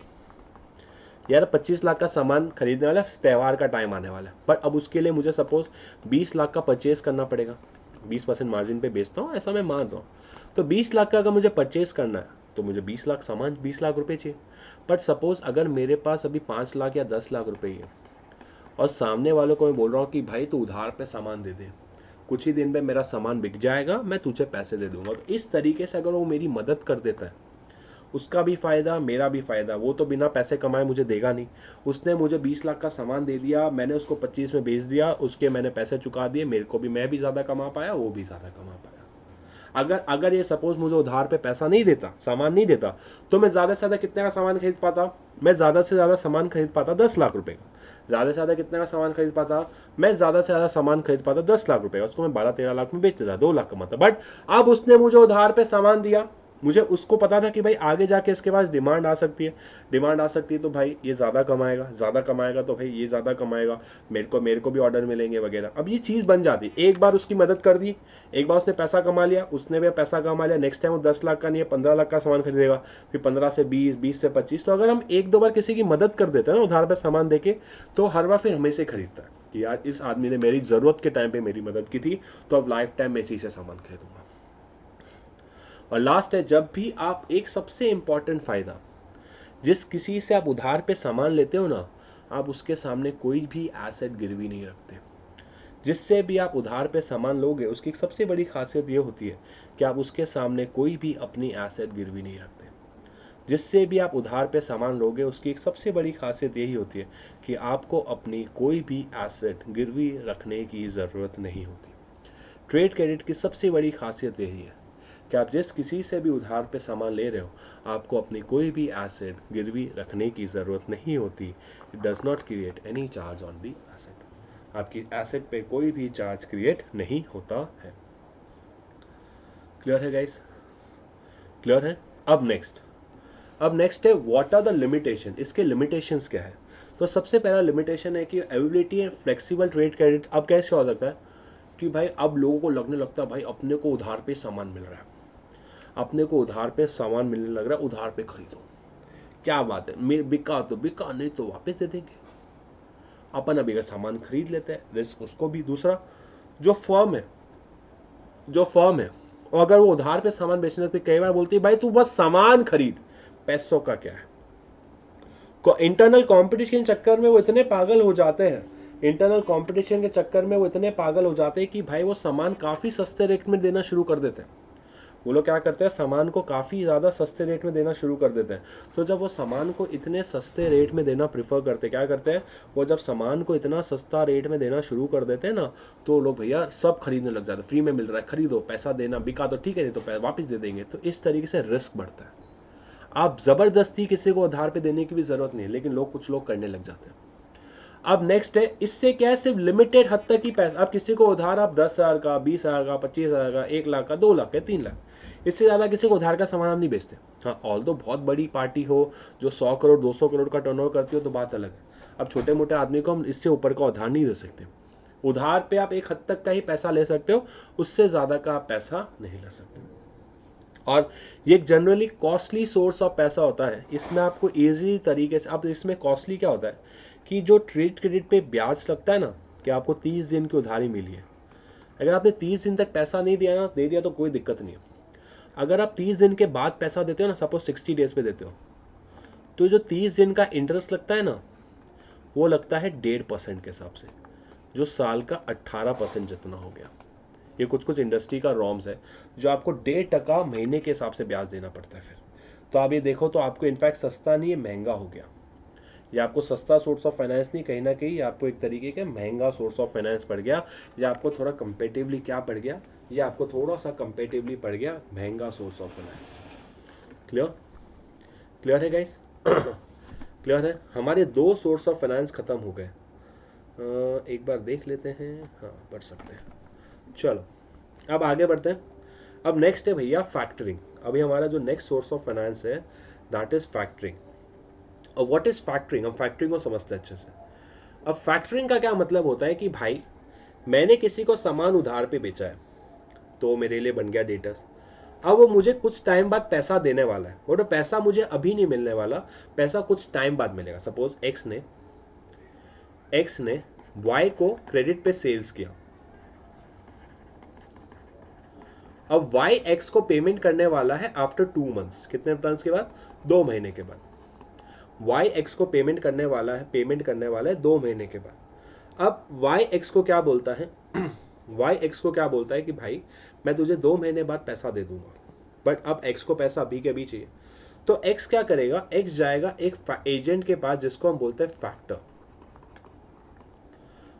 ठीक है, एक्स फैक्टर के पास जाएगा। सपोज ये बिल था 20,000 रुपए का, ठीक है, बिल था 20,000 रुपए का। एक्स जाएगा एक फैक्ट एजेंट के पास जिसका नाम है फैक्टर, उसको बोलेगा कि देख यार मुझे 2 महीने के बाद वाई पैसा देने वाला है। कितना देने वाला है? 20,000 रुपए। काम कर, तू वाई से कलेक्ट कर लेना, मुझे तो 20,000 रुपए दे दे। फैक्टर बोला मैं तुझे 20 क्यों दूं, मैं पैसे देने को तैयार हूं, पर मैं तेरे को पूरे 20 नहीं दूंगा। बात समझना, मैंने तुझे अभी 20 दे दिए, मुझे 2 महीने बाद 20 मिलेंगे, तो मेरा तो नुकसान है ना भाई इंटरेस्ट का। एक काम करता हूँ, मैं तुझे अभी पैसे दे देता हूँ, 2 महीने का इंटरेस्ट 3% काट के मैं तुझे पैसा दे दूंगा 19,400। तू और अभी मुझसे 19,400 ले ले और बाकी के 20,000 उससे कलेक्ट कर लूँगा। तो एक्स बोलेगा ठीक है भाई, मुझे पैसों से मतलब है, मुझे अभी पैसा चाहिए। तो एक्स उस एक्स को फैक्टर दे देगा, फैक्टर एक्स को दे देगा 19,400, और फैक्टर वाई को क्या वादा करेगा? फैक्टर वाई को क्या वादा करेगा कि भाई मैं तुझे अब फैक्टर 2 महीने बाद वाई से 20,000 ले ले। अब इसमें 2 तरीके के होते हैं। समझ आ गया कि फैक्टर वाई को कितने, फैक्टर 2 महीने बाद वाई से, फैक्टर को तो टोटल 2 महीने बाद मिलेंगे 20,000 रुपए, एक्स को अभी कितने मिलेंगे? एक्स को मिलेंगे सिर्फ और सिर्फ 19,400। एक्स को अभी कितने पैसे मिलने वाले बच्चा लोग? एक्स को मिलने वाले सिर्फ 19,400। अब ये जो हमारे फैक्टर होता है ना, अब हमारे जो ये फैक्टर है, वो फैक्टर हमारे 2 प्रकार के होते हैं। फैक्टर कितने प्रकार के हैं? ये हमारे जो फैक्टर है ना गाइस, ये अब हमारे फैक्टर 2 प्रकार के होते हैं। अब कौन से 2 प्रकार है, ध्यान से सुनिएगा। हमारे फैक्टर 2 प्रकार के, एक होता है रिकोर्स, एक होता है नॉन रिकोर्स। एक होता है हमारा रिकोर्स, एक होता है नॉन रिकोर्स। अब रिकोर्स मतलब कि सपोज हो सकता है ऐसा सिचुएशन कि वाई पैसे ना दे, हो सकता है ना, जो आदमी अभी पैसा ना दे, ऐसा भी हो सकता है कि 2 महीने बाद पैसा ना दे। ऐसा हो गया कि वाई ने मना कर दिया कि ना, मैं मुन्ना अभी पैसे नहीं देता, जा, मैं तुझे अभी पैसे नहीं देने वाला, जो बनता है कर ले, तेरे दिल में जो इच्छा है, जो संगीत है कर ले, मैं तुझे अभी तो पैसा नहीं देने वाला। नहीं देने वाला मतलब नहीं देने वाला, अभी तो तुझे पैसा नहीं मिलेगा। ठीक है भाई, तू मुझे अभी पैसा नहीं देगा तो मत दे, बट पैसा नहीं देगा तो ठीक है। बट उसने क्या सोचा, फिर उसने क्या सोचा कि भाई अब 2 तरीके से होंगे, रिकोर्स और नॉन रिकोर्स। रिकोर्स में क्या होगा? फैक्टर बोलेगा ठीक है तू पैसा नहीं देगा, ठीक है। अगर रिकोर्स वाला होगा ना, अगर रिकोर्स वाला होगा तो फैक्टर ज्यादा दिमाग नहीं लगाएगा, फैक्टर फिर से एक्स के पास चला जाएगा। फैक्टर किसके पास जाएगा? एक्स के पास, दौड़ा दौड़ा एक्स के पास जाएगा। एक्स को बोलेगा भाई ये पैसा नहीं दे रहा, मेरे को मतलब नहीं है, तू ये बिल पकड़, मुझे मेरे 20,000 दे। फैक्टर तो अपने पूरे के पूरे 20,000 मांगेगा, भाई मेरे को 20,000 मिलने वाले थे ना, तू अब 20,000 देगा, तू मुझे 20,000, तो एक्स को 20,000 देने पड़ेंगे। बट सपोज ये नॉन रिकोर्स होता है, तो नॉन रिकोर्स में फैक्टर थोड़ी होशियारी मारता है। क्या होशियारी, क्या वो स्मार्टनेस दिखाता है कि भाई तू टेंशन ना ले, पैसे नहीं देगा ना, रिस्क मेरा, उससे पैसे निकलवाने की टेंशन मेरी, बट इसमें मैं थोड़ा डिस्काउंट ज़्यादा दूंगा, मैं तेरे को 19,400 नहीं दूंगा, मैं तेरे को सिर्फ 19,000 दूंगा, 5% काटूंगा, उसका पैसे नहीं आने का टेंशन भी मेरा, नहीं देगा तो लॉस मेरा। ठीक है भाई, अगर तू ये रिस्क लेने को तैयार है, मेरे को चलेगा, तो मेरे को तू 19,000 दे दे। तो एक्स को फैक्टर अभी के अभी देगा 19,000, और 2 महीने बाद अगर वाई ने उसको पैसे नहीं दिए, वाई ने उसको अगर पैसे नहीं दिए, तो एक्स की टेंशन नहीं है, ये एक्स की जिम्मेदारी नहीं है। अब वाई का टेंशन, ये वाई का लुकआउट, एक्स फैक्टर का लुकआउट कि भाई पैसे निकलो, एक्स को कुछ नहीं बोल सकते। अब इसका मतलब यही हुआ गाइस, यही हुआ। मैं आपको एकदम थोड़ी सरल भाषा में बता देता हूँ कि अगर अगर अगर ये रिकोर्स होगा तो बैड डेप्ट होगा हमारे जिसने डिस्काउंट फैक्टर करवाया, मतलब एक्स का इस सिचुएशन में, और नॉन रिकोर्स होगा तो इसमें हमारा बैड डेप्ट किसका हो जाएगा, इसमें हमारा बैड डेप्ट हो जाएगा फैक्टर का। क्लियर? ये एक सबसे इंपॉर्टेंट फंक्शन होता है, ये सबसे एक इंपॉर्टेंट टास्क होता है जो फैक्टर प्रोवाइड करता है। इसके अलावा भी बहुत सारी चीज़ें हमारे फैक्टर करते हैं। उसमें से एक और इम्पॉर्टेंट जो दूसरा फंक्शन है, जो एग्जाम में कई बच्चे भूल जाते हैं कि भैया फैक्टर क्या है, घाट घाट का पानी पी चुका होता है। घाट घाट का पानी पीने का मतलब है भैया फैक्टर बहुत लोगों से पैसा वसूली या बहुतों को पैसा उधार पे दे चुका होता है, तो उसको पता होता है कि भाई ये आदमी की नीयत कैसी है, ये आदमी की क्रेडिट वर्दीनेस कैसी है, ये आदमी की रेपुटेशन कैसी है मार्केट में। तो इसके थ्रू कोई आदमी को बता सकता है, देख भाया तो इसको उधार दे रहा है, कोई दिक्कत नहीं है, बट चांसेस है कि तेरे पैसे डूब सकते हैं, चांसेस है कि तेरे को पैसे ना मिले। तो वो क्रेडिट वर्दीनेस और रेपुटेशन भी बता देता है सामने वाले। अगर उसने पहले उसकी किसी इस पार्टी का अगर बिल डिस्काउंट किया होता है, तो उसको पता चल जाता है कि यार मेरा 6 बार मैंने इसका बिल डिस्काउंट किया है, 6 के 6 बार टाइम पे मिला, तो अच्छी पार्टी है, इसको तो उधार पे दे। पर सपोज एक वाई पार्टी, भाई देख 6 बार इसका बिल आया था, 2 बार पेमेंट मिला, वही मुश्किल से 4 बार का पेमेंट तो आज तक बाकी है, भाई इसको उधार देते हुए पहले सोच। तो इस तरीके से एक हमारे ये फैक्टरिंग का एक और इम्पॉर्टेंट टास्क है, इम्पॉर्टेंट काम ये होता है कि सामने वाले को इन्फॉर्मेशन प्रोवाइड करना, सामने वाले को नॉलेज प्रोवाइड करना कि भाई ये जो पार्टी है या जिनकी हम इंक्वायरी कर रहे हैं, उनकी मार्केट रेपुटेशन या उनकी मार्केट गुडविल कैसी है। क्लियर? क्लियर है गाइस? क्लियर है? अब नेक्स्ट हम आगे बढ़ते हैं, अब इसके फायदे। अब what are the merits of factoring. अब हम देखते हैं कि भैया फैक्टरिंग के फायदे क्या है। फैक्टरिंग थोड़ा कंपेरेटिवली चीपर सोर्स होता है, बैंक से पैसा लेने से अच्छा तो सस्ता होता है। अब गाइस ये आपके कैश फ्लो को एक्सलेरेट करता है। कैसे यार, देखो आपने उधार पे सामान दिया, अब आपको पैसा तो 2 महीने बाद मिलने वाला है।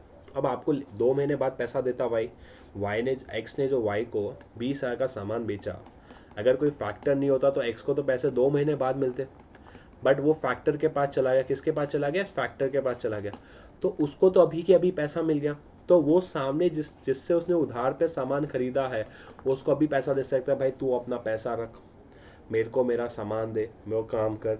वो उसको अभी पैसा दे के वो अपना उधार तो चुका सकता है, जिससे उसका कैश फ्लो बहुत स्ट्रांग हो सकता है, उसको पैसों की टेंशन ना हो। तो इस तरीके से उसको जो लाइबिलिटी वो लाइबिलिटी चुका सकता है। अब गाइस अगर फैक्टर वाला ऑप्शन अवेलेबल था, लोग उधार पे सामान बेचने से नहीं डरते, भाई उधार पे सामान बेचने तो क्या दिक्कत है, मैं तो बिल डिस्काउंट करा लूंगा। मैं क्या करूंगा, बिल में 2% जोड़ के सामने वाले को बताऊंगा कि देख भाई इतने का है, सामने वाला 2% एक्स्ट्रा ले लूंगा, सामने वाले से डिस्काउंट करा लूंगा, मुझे मेरा पैसे का पैसा मिल जाएगा और मेरे को उधार का सामान उधार पे मिल जाएगा। तो बहुत अच्छा ऑप्शन है। तो लोग जनरली करते हैं कि लोग क्या करते हैं, 1,000 रुपये का सामान होगा ना, उसका बिल बना देंगे 1,020 रुपये, फिर उसको डिस्काउंट करा लेंगे, 1,000 रुपये के आसपास में कुछ रहेगा, 1,000 रुपये, 1,001 रुपये के हिसाब से, फिर और भैया वो क्रेडिटर से 1,020 कलेक्ट कर लेंगे। उसको जितना चाहिए उसको पैसा का पैसा मिल गया, और उसको जितना फैक्टरिंग की फीस मिल गई, और सामने वाले को उधार मिल गया। इस तरीके से लोग जनरली काम करते हैं। क्लियर? तो ये तरीका क्लियर हुआ गाइस? ये तरीका क्लियर हुआ? इस तरीके में कोई डाउट किसी को? और सबसे इंपॉर्टेंट यही है, इट डज नॉट क्रिएट। जब भी हम फैक्टरिंग के थ्रू पैसा लेते हैं, जब भी हम फैक्टरिंग के थ्रू पैसा लेते हैं, इसमें आपके एसेट पे कोई भी चार्ज नहीं लगता, आपको कोई भी एसेट गिरवी रखने की ज़रूरत नहीं होती। जब भी हम फैक्टरिंग से पैसा लेंगे तो आपको कोई भी एसेट वगैरह गिरवी रखने की ज़रूरत नहीं होती। लो, और सिंपल सी बात है, फैक्टरिंग का सबसे इंपॉर्टेंट फ़ायदा ये है कि जब मैं अगर फैक्टरिंग करवा लेता हूँ, मैं क्या करवा लेता हूँ, मैं फैक्टरिंग करवा लेता हूँ, तो मैं क्या करूँगा, अब पैसों पे टेंशन नहीं लूँगा। पैसों का टेंशन किसको, अगर फैक्टरिंग का, अब मैं फैक्टरिंग को छोड़ के अपने बिजनेस की इंपॉर्टेंट चीज़ों पे ध्यान दूँ। मैं ध्यान दूंगा कि बिजनेस अच्छे से चलना चाहिए, बिजनेस सही तरीके से चले। मेरा फोकस होगा कि भाई बिजनेस से अच्छे से चलाना। मैं फोकस करूंगा कि मैं अपने काम काज को, बिजनेस को जितना हो सके उतने अच्छे से चलाऊं। मेरा focus will be on business. मैं बिजनेस पे ज़्यादा फोकस करूंगा rather than all this things. मेरा फोकस बिजनेस पे होगा rather than only on finance. Clear, तो दिस वे द मेरिट्स। अब इसके डिमेरिट्स करते हैं। यार अब बहुत सारे बिल होंगे तो बार बार डिस्काउंट कराना भी मुश्किल की बात है, एक आधा बिल करा लो ठीक है। अब देखो, कई बार जब पैसे की कमी होती है तो फैक्टरिंग, मैंने आपको बताया ये लोग भी 1.5% 2% काट के पैसा देते हैं। तो भाई कई बार 2-2.5% के हिसाब से काट के मिले तो आपको बहुत ज़्यादा महंगा पड़ रहा है। 1.5-2% interest rate is very high, ठीक है। और सबसे इंपॉर्टेंट और सबसे बेमतलब का पॉइंट है कि फैक्टरिंग एक तरीके वसूली एजेंट्स है। अब वो कस्टमर को फ़ोन करके बोले पैसा दे, भाई तेरा पैसा देना बाकी है, 15 दिन से फ़ोन करना शुरू कर देंगे, तेरा पैसा देना बाकी है, ड्यू डेट है, दे देना। अब कस्टमर तंग आ जाएगा, आपकी दुकान में आके बोलेगा भाई ये ले तेरे पैसे पकड़, मैंने तुझे बोला था 2 महीने बाद पैसे दे दूंगा, पर तेरे फैक्टर मुझे 15 दिन से फ़ोन करना शुरू कर चुके। भाई तेरे को मेरे पे भरोसा नहीं था तो उधार पे सामान क्यों बेचा? वो मेरी रेपुटेशन खराब कर रहा है अलग, मेरे सर दर्द हो रहा है अलग, आइंदा से मैं तुझसे सामान खरीदूंगा नहीं। ये अपनी थी फाइनल डील। तो इसके वजह से कस्टमर और सेलर के बीच के रिलेशन भी खराब हो सकते हैं। तो फैक्टर एक बीच में पर्सन है, क्योंकि उसको तो सिर्फ उसके पैसों से मतलब है और उसका काम है सिर्फ पैसे निकलवाना। भले उसको सेलर के और बायर के रिलेशंस की कोई ऐसी की तैसी, उसको सेलर और बायर के रिलेशन से कोई लेना देना नहीं। रिलेशन कैसा भी हो, खराब हो, अच्छा हो, उसको उस रिलेशन से गाइस कोई भी मतलब नहीं है, उसको रिलेशन में कोई भी इंटरेस्ट नहीं है। क्लियर है? तो ये थे गाइस हमारे लिमिटेशंस ऑफ फैक्टरिंग। क्लियर है गाइस? यहाँ पे हमारा फैक्टरिंग भी ख़त्म होता है। अब मैं आप लोग को करवाता हूँ एक लीज फाइनेंसिंग, बहुत ही अच्छा सा है, और एक पब्लिक डिपॉजिट। हमारे पार्ट 1 में मैं 2 पब्लिक डिपॉजिट तक कवर करूँगा। जो हमारा पार्ट 2 होगा उसमें मैं बहुत ही इंपॉर्टेंट चीज़ें कंप्लीट करूँगा, जैसे कि आपका शेयर्स, डिबेंचर्स और प्रेफरेंस, और एक कुछ एक्सटर्नल सोर्स। तो ये जो हमारा इंपॉर्टेंट होगा वो पार्ट 2 में होगा। अभी मैं आपको पार्ट 1 करा रहा हूँ, सोर्सेज ऑफ फाइनेंस का। तो हमारे सोर्सेज ऑफ फाइनेंस के पार्ट 1 में, हमारा जो सोर्सेज ऑफ फाइनेंस है पार्ट 1, उसमें जो सबसे आगे जो नेक्स्ट वाला है वो है लीज फाइनेंसिंग। वो कौन सा है? वो है हमारा लीज फाइनेंसिंग। लीज फाइनेंसिंग को समझने से पहले समझते हैं क्या होता है ये तो, ठीक है। अब क्या होता है, सपोज एक आदमी है एक्स, इसके पास बहुत पैसा है, पैसा ही पैसा है, पैसा ही पैसा, बहुत पैसा है। अब इसके पास पता ही नहीं क्या करना है। इसने अपने एक दोस्त को पूछा, वाई यार पता पैसा हो क्या करो? तो वाई ने क्या बोला, भाई तू एक एसेट खरीद ले। एक्स ने खरीद ली। अब वो एक्स ने एसेट खरीद के रख लिया और सोचने लगा पैसा ही पैसा, बात तो ठीक है, बस एसेट का करूँ क्या? तो उसने फिर से वाई को बोला, वाई ने बोला एसेट का क्या करूँ? तो वाई बोलता मुझे क्या पता, तेरे बोला पैसा है पैसा, यूज़ कर। तो एक्स ने बोला यार नहीं यार मुझे कोई सॉल्यूशन है। बोला ठीक है, एक काम कर, तू मेरा दोस्त है ना, ये एसेट मैं तुझसे ले लेता हूँ। ठीक है यार, 1 करोड़ के एसेट है, मुझे 1 करोड़ दे दे। बोले नहीं, मैं तुझे, उसमें मेरे को फ़ायदा क्या हुआ? मैं तुझे भी फ़ायदा, मेरा भी फ़ायदा कराता हूँ। तू मुझे ये एसेट दे दे लीज पे, एसेट दे दे लीज पे। अब जो लीज पे एसेट दे रहा है, एसेट लीज पे कौन दे रहा है? एक्स वाई को। एक्स वाई को लीज पे दे रहा है। जो आदमी लीज पे देता है ना, उसको हम बोलते हैं लेसर। और जिस आदमी को ये लीज पे मिलती है, जिस आदमी को ये लीज पे मिलती है, उसको हम बोलते हैं लेसी। जो आदमी ऐसे लीज पे दे रहा है उसको हम बोलते हैं लेसर, और जो आदमी को ये लीज पे मिल रही है, जो आदमी को ये एसेट लीज पे मिल रही है, उसको हम बोलते हैं लेसी। अब एसेट देने वाले को हम बोलते हैं लेसर और लेसी। इसमें क्या है, वाई बोलता है कि 1 करोड़ की एसेट है ना, मैं तुझे 1 करोड़ अभी नहीं दूंगा, मैं तुझे 10 लाख रुपए करके 15 साल तक पैसे चुकाऊंगा। तो कहीं ना कहीं मैं तुझे 10-15 साल तक 1.5 करोड़ रुपए भी दे दूंगा, मैं तुझे 50 लाख रुपए एक्स्ट्रा भी दूंगा as a form of interest. क्योंकि होता है गाइस, 1 करोड़ के आप 1 करोड़ के एसेट को 15 साल के लिए लोगे ना, तो इतना इंटरेस्ट तो बनता है। आपको मैं सच बताऊं, क्योंकि अगर आप 1 करोड़ का होम लोन भी लोगे, 50 लाख का होम लोन भी लोगे, तो लगभग पैसा डबल ही चुकाना पड़ता है। जितना भी पैसा ले लेते हो ऑलमोस्ट उसका आपको 60-70% एक्स्ट्रा चुकाना ही पड़ता है। ये मार्केट का उस्तूर है गाइस। एक लॉजिक से सोच के रखना, 1 करोड़ का 1 साल का ब्याज ही 10 लाख रुपए होता है 10% के हिसाब से, तो आपने कितना तो पैसा चुकाया। ठीक है, तो आप कहीं ना कहीं एक्स्ट्रा देना ही पड़ता है इतना। आप मत सोचो 50 लाख तो एक्स्ट्रा दिया, भाई 10 साल में दे रहे हो। 1 करोड़ में 10 साल में पैसा डबल हो जाता है। आप तो कहीं ना कहीं आप बहुत सही स्कीम में हो, तो आपने उसको बोला 1.5 करोड़ में दे दूंगा। ठीक है, तो ये जो फिक्स इंस्टॉलमेंट है ना, ये जो 10 लाख की 10 लाख की फिक्स इंस्टॉलमेंट दे रहे हो, इसको हम बोलते हैं लीज रेंट। इसको हम क्या बोलते हैं, लीज रेंट। कि मैं 15 साल तक आपको क्या देने वाला हूँ, मैं 15 साल तक आपको भरने वाला हूँ 10 लाख 10 लाख 10 लाख 10 लाख रुपए। मैं हर साल आपको कितने पैसे दूंगा, मैं हर साल आपको पूरे के पूरे देने वाला हूँ 10 लाख रुपए। तो कोई दिक्कत नहीं, बढ़िया बात है, 10 लाख रुपए आ जाएंगे। 10 साल के बाद क्या होगा, वो इंटरेस्टिंग स्टोरी है। अब 15 साल का, सॉरी 15 साल के बाद ये लेसी, 15 साल के बाद फिर से ये लेसी ये एसेट लौटा देगा लेसर को। 15 साल के बाद क्या होगा, लेसी ये एसेट फिर से लौटा देगा लेसर को, बोलेगा भाई तेरी एसेट तुझे। लेसी कभी भी एसेट का मालिक नहीं बनता है। लेसी को सिर्फ और सिर्फ एक हक मिलता है कि भाई तुम चाहो तो ये एसेट को यूटिलाइज कर सकते हो, तुम चाहो तो इस एसेट को यूज कर सकते हो। तुम्हें ये एसेट लौटाने की कोई ज़रूरत नहीं है, तुम्हें ये एसेट वापस करने की कोई ज़रूरत नहीं है। ये एसेट तुम्हारी है, ये एसेट तुम्हारी, तुम्हें लौटानी पड़ेगी। लेसी कभी भी एसेट का मालिक नहीं बनेगा। जैसे ही लीज एग्रीमेंट, अगर ये लीज एग्रीमेंट 15 साल का था, कितने टाइम का था, 15 साल के बाद, तो 15 साल के बाद लेसी को फिर से वो एसेट किसको लौटा देनी पड़ेगी, फिर से वो एसेट लौटा देनी पड़ेगी लेसर को। क्लियर। अब गाइस इसका मतलब क्या, अब इसके क्या फायदे हैं। अब इधर जो लेसर था वाई, उसको वो एसेट मिल गई 1 करोड़ की, पूरा पैसे ना देके उसको छोटा छोटा थोड़ा थोड़ा पैसा लगाना पड़ रहा है। ठीक है, इसमें आपको ज़्यादा डॉक्यूमेंटेशन करने की भी ज़रूरत नहीं होती। अब ये जो तीसरा पॉइंट है ना, वो सारा इंटरेस्टिंग है, बहुत ही इंपॉर्टेंट है। ये जो खर्चा होता है ना, ये लीज में जो खर्चा होता है, ये जो भी हम लीज पढ़ रहे हैं, इसमें जो खर्चा होता है ना, ये टैक्स डिडक्टेबल होता है। अब आप बोलोगे से टैक्स डिडक्टेबल वर्ड क्या है। टैक्स डिडक्टेबल का मतलब क्या होता है कि भाई हम उसको as a business expense treat कर सकते हैं।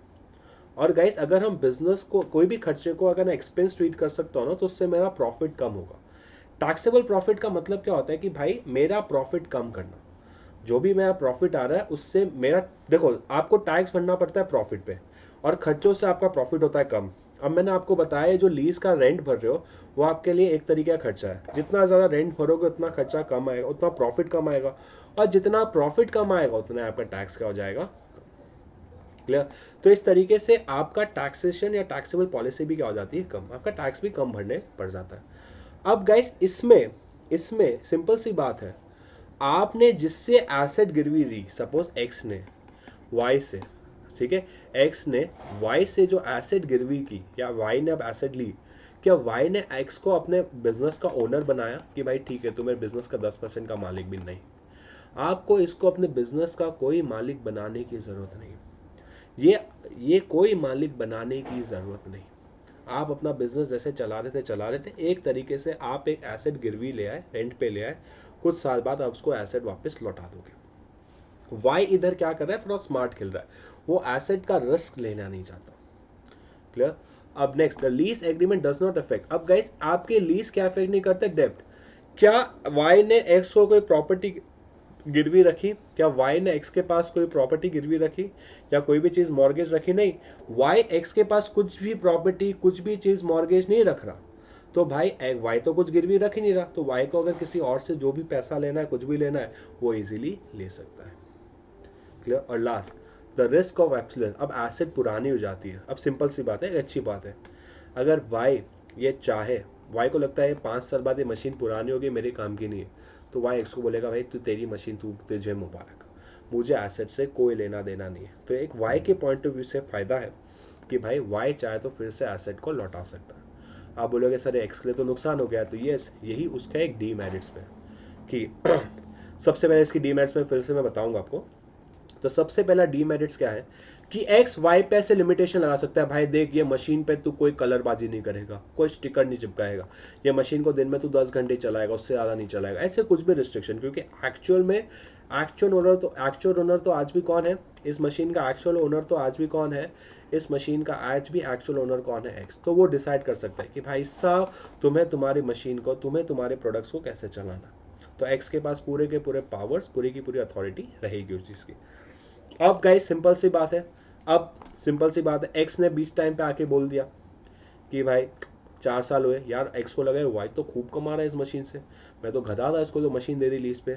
3 साल एक्स आके बोलता है मशीन वापस, मशीन मुझे वापस कर, मुझे तेरे को मशीन नहीं देने का है, अब मशीन को मैं चलाऊंगा। तो वाई को चोट होगी, तो ऐसे नुकसान पे वाई को नुकसान होगा। दूसरा, अब वाई ने, एक एक्स भी कर सकता है धोखा, या वाई ने धोखा कर दिया, भाई ये मशीन मेरे कुछ काम की नहीं, अब पुरानी भंगार हो गई टेक्नोलॉजी, या मशीन तो फिर से पकड़। तो सिचुएशन में वाई को बेनिफिट है, पर एक्स को क्या हो जाएगा, डिसएडवांटेज। ये दोनों जो पॉइंट है ना, किसी एक के लिए मेरिट है और किसी एक के लिए डीमेरिट है, किसी एक के लिए मेरिट है और किसी एक के लिए डीमेरिट है। और लास्ट पॉइंट तो मैं आपको बता ही चुका हूँ कि लीज एक ऐसा कुआं है, आपका कुआं भी है बट आप उसके मालिक नहीं हो। आप कुएं से पानी निकाल सकते हो लेकिन कुछ सालों तक, उसके बाद कुएं का असली मालिक तो वो का वही रहेगा। मतलब ये एसेट, आप मशीन को यूज़ तो कर सकते हो 15 साल जैसा चाहो यूज़ करो, लेकिन 15 साल के बाद उसका जो एक्चुअल मालिक है वो उसके तख्त पे तो आएगा ही, वो तख्त तो आपका संभालेगा ही। एक समझ लीजिए, लीज एक एग्रीमेंट है, एक राज्य है, जब उसका उसका असली राजा कहीं और गया हुआ है, आपको तख्त दिया हुआ है संभालने के लिए, लेकिन राजा तो असली वो ही है। Same goes with machine, machine का असली मालिक तो वो लेसर ही है, पर लेसी कुछ टाइम के लिए है। जब वो टाइम ख़त्म हो जाएगा, इस एसेट का फिर से मालिक कौन बन जाएगा, इस एसेट का फिर से मालिक बन जाएगा वो लेसर। क्लियर है गाइस? क्लियर है गाइस? क्लियर है? क्लियर है गाइस? क्लियर है? क्लियर है गाइस? क्लियर? चलो अब एक और लास्ट कर लेते हैं आज, वो है पब्लिक डिपॉजिट। अब पब्लिक डिपॉजिट क्या होता है, जब एक कंपनी सोचती है कि भाई मैं डायरेक्टली पैसा लोगों से क्यों नहीं मांग लेती, बहुत ही स्मार्ट है। बट ये चीज़ पहले चीज़ समझ लेना इसकी 2-3 इंपॉर्टेंट चीज़। पब्लिक डिपॉजिट में पैसा, ये MCQs में आता है, मैक्सिमम 3 ईयर्स, और ये वही कंपनीज इशू कर सकती हैं जिनकी एक मार्केट रेपुटेशन अच्छी हो, या जिनकी एक अच्छी क्रेडिट वर्दीनेस हो, जिनकी एक अच्छी मार्केट रेपुटेशन हो, जिनकी मार्केट में एक अच्छी क्रेडिट वर्दीनेस हो, जिनकी एक अच्छी गुडविल हो या रेपुटेशन हो, क्रेडिट वर्दीनेस हो, वो ही ये तरीके से पैसा ले सकते हैं। वो लोग क्या करते हैं, जनरली क्या होता है हमारे इंडियन मार्केट में क्या सिस्टम चलता है कि कुछ लोग होते हैं पब्लिक जो बैंक में पैसा डिपॉजिट करते हैं, और बैंक वाला पैसा देते हैं ये कंपनीज को। तो कंपनी क्या सोचती है, जब बेसिकली मार्केट में बहुत टाइट लिक्विडिटी है, पैसा इजीली नहीं मिलता, कम ये जिनकी क्रेडिट वर्दीनेस रेपुटेशन अच्छी स्ट्रांग होती है ना, सपोज बैंक इनको इंटरेस्ट देती है 4 से 5%, और इनसे ये इनको इंटरेस्ट देते हैं 8 से 10% जैसा, इससे ज़्यादा भी होता है कई बार। तो यार एक वो लोग सोचते हैं, काम करते हैं, अपनी रेपुटेशन अच्छी है, अपनी गुडविल अच्छी है, अपनी मार्केट में इमेज अच्छी है, तो अपन एक काम करते हैं, अपन डायरेक्टली लोगों को बोलते हैं कि तुम मुझे पैसा दो, तुम डायरेक्टली मुझे पैसा दो। बैंक तुम्हें 4 से 5% देती है, मैं तुम्हें 6% इंटरेस्ट दूंगा। मैं तुम्हें कितना परसेंट इंटरेस्ट दूंगा, मैं तुम्हें 6% इंटरेस्ट दूंगा। मैं तुमको कितना परसेंट इंटरेस्ट दूंगा, मैं तुमको अभी इंटरेस्ट दूंगा पूरा का पूरा 6%। इससे दोनों को फायदा है। पब्लिक को क्या फायदा है, जहाँ इंटरेस्ट 5 मिल रहा था उसको ज़्यादा मिलने लग जाएगा, और कंपनी को क्या फायदा है, जहाँ उसको 8% रेट पे इंटरेस्ट मिला था उसको कम में मिलने लग जाएगा। तो this is a win situation for both of them. It is a win situation for public and it is even a win situation for the company. ये दोनों के लिए एकदम ज़्यादा विन विन सिचुएशन होता है। अब इसके आगे बढ़ते हैं। अब गाइस इसके कुछ फ़ायदे हैं, नुकसान। हाँ, पर एक चीज़ समझना, पब्लिक पब्लिक डिपॉजिट को हमारे इंडियन में कौन गवर्न करता है, पब्लिक डिपॉजिट को हमारे इंडिया में कौन गवर्न करता है, public deposits are govern by Reserve Bank of India. Reserve Bank of India का एक कर्म कर्तव्य है, रिजर्व बैंक ऑफ इंडिया का कर्म कर्तव्य फर्ज है कि पब्लिक डिपॉजिट को अच्छे से मॉनिटर करें।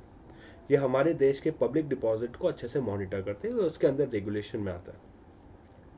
अब नेक्स्ट पॉइंट, अब गाइस इस सिंपल सबसे इजी पॉइंट बता देता हूँ कि भाई साहब public deposit public deposit is a simple, बहुत ही सरल तरीके का मेथड होता है। इसमें ज़्यादा रिस्ट्रिक्शंस नहीं होते, बहुत इजी तरीके से पैसा मिल जाता है। इसमें ज़्यादा रोक टोक, ज़्यादा रिस्ट्रिक्शंस वगैरह नहीं होते। अब कोई कंपनी बैंक से पैसा ले या कंपनी लोगों से पैसा ले, अगर आप बैंक से पैसा ले रहे हो तो कंपेरेटिवली थोड़ा सा सस्ता, लोगों से डायरेक्टली पैसा लेते हो तो कंपेरेटिवली थोड़ा सा सस्ता पड़ता है डायरेक्टली बैंक से लेना, क्योंकि आप बैंक से पैसा लोगे तो आपको 8 से 9% में मिल रहा है, और 8 से 10% में मिल रहा है, और लोगों से 6% में मिल रहा है। तो कंपेरेटिवली लोगों से पैसा लेना डायरेक्टली आपके थोड़ा सस्ता पड़ता है। तो 2 पॉइंट क्लियर। जो तीसरा पॉइंट है सिंपल है, मैंने आपको कहीं भी नहीं बोला कि कंपनी पब्लिक को कोई प्रॉपर्टी गिरवी रखती है। अगर आप इंटरेस्टिंग बात समझे तो जब कभी भी ये कंपनी बैंक से पैसा लेने जाती है तो बैंक तो सबसे पहले एक चीज़ ज़रूर मांगेगी, डेफिनेटली मांगेगी, वो है कोलैटरल। बिना कोलैटरल के आज की डेट में कोई भी बैंक पैसा नहीं देती। जब तक वो कंपनी एक कोलैटरल गिरवी नहीं रखती, जब तक वो कंपनी बैंक के पास एक कोलैटरल गिरवी नहीं रखती, वो कंपनी को बैंक पैसा नहीं देने वाली। लेकिन पब्लिक डिपॉजिट में सिर्फ वही कंपनीज पैसा मांगती है या वही लोगों से पैसा मांगती है जिनकी एक रेपुटेशन या जिनकी गुडविल बहुत स्ट्रांग है। जिनकी रेपुटेशन या गुडविल बहुत स्ट्रांग है तो वो लोग क्या प्रेफर करेंगे कि भाई ठीक है, हम अगर एसेट नहीं भी देंगे ना तो आपको इजीली पैसा मिल जाएगा। ये टाइप की कंपनीज अगर लोगों को पैसा,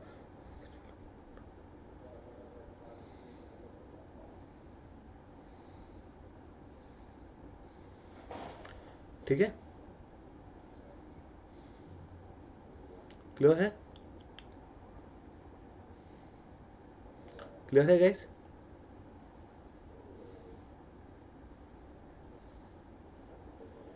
चलो, अब इसमें आपको कोई भी वोटिंग राइट्स भी नहीं मिलते हैं। They do not have a voting rights.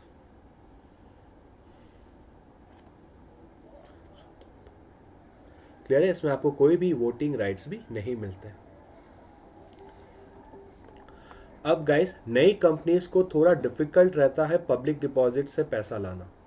नई कंपनीज को थोड़ा सा डिफिकल्ट होता है पब्लिक डिपॉजिट से पैसा रेस करना। इट इज़ नई कंपनी रेस नहीं कर सकती बिकॉज उनकी रेपुटेशन स्ट्रांग नहीं है।